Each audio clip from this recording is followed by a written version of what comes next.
Shalom Yerushalayim.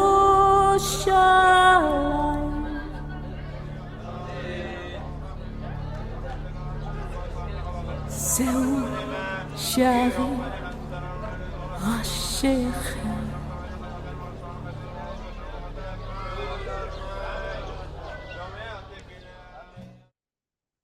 Shalom, everyone, and nearly Shabbat Shalom.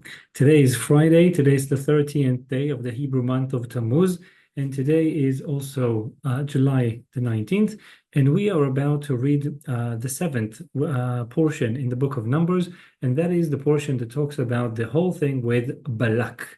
Balak, he is a Midianite. He's a Midianite which was given to the Moabites to help them in their problem against the children of Israel. And the problem was not a real one.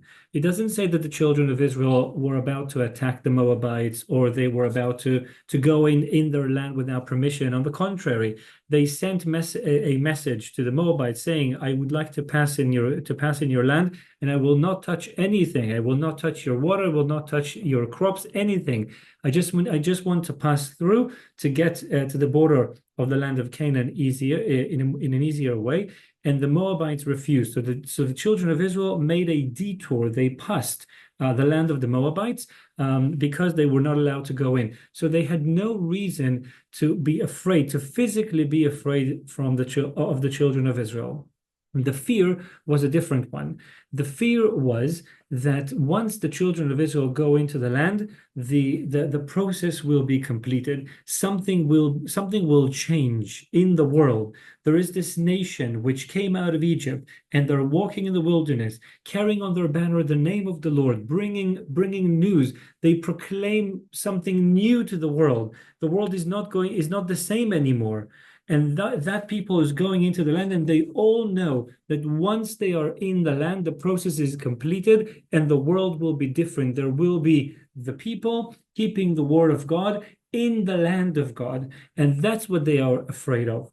They had no reason to think that the children of Israel were going to attack them. On the contrary, they were already past their border. They were already camped in the wilderness, in the willows of Moab, facing the land of Canaan. They turned their backs on Moab.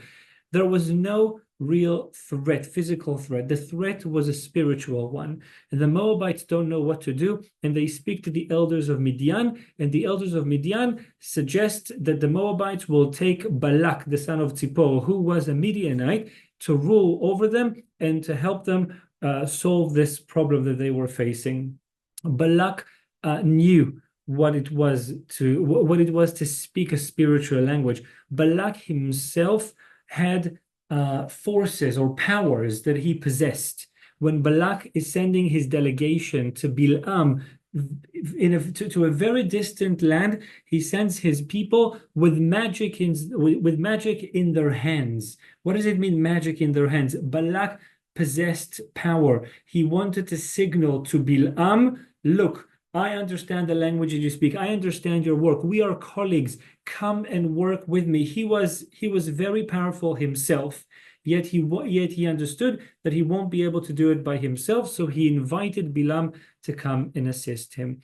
We are witnessing in this portion the greatest fear coming from the nations, about a fear from the children of Israel, the people of God, the chosen people, with a specific word in terms of how to live their lives, about entering into the land. And it drives them mad. They cannot take it, and they don't know what to do, and they're trying with every bit of power in their possession to prevent that from happening, to stop them.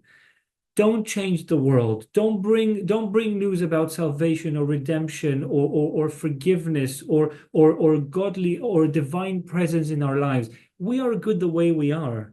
We don't need that sort of change. And this is what the portion is really about. Read it very, very carefully, and you will see. Start reading from the book of Numbers, where it talks about Balak inviting Bilam It is all very fascinating, and he tells the story of humanity. There is a group of people, the children of Israel, and those who walk alongside the children of Israel, who want God's presence in their lives.